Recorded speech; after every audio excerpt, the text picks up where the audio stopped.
এক নম্বর, যদি আপনার পরিবারের সকল সদস্য সুস্থ থাকে তাহলে সেটাকে নেয়ামত মনে করে তাদেরকে সময় দিন। 2 নম্বর, সময় পেলেই চলে যেতে হবে প্রকৃতির সান্নিধ্য, নিজেকে রিসার্চ করতে হবে প্রকৃতির শক্তিতে।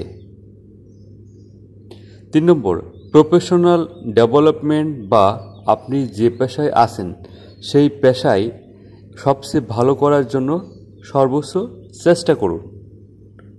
4 নম্বর, পুরনো বন্ধুবান্ধবের সাথে যোগাযোগ রাখা, পেশাগত জীবনের ছোটোখাটো হতাশা কাটিয়ে উঠতে পুরনো বন্ধু বান্ধবের সাথে সম্পর্ক রাখা খুবই ফলদায়ক।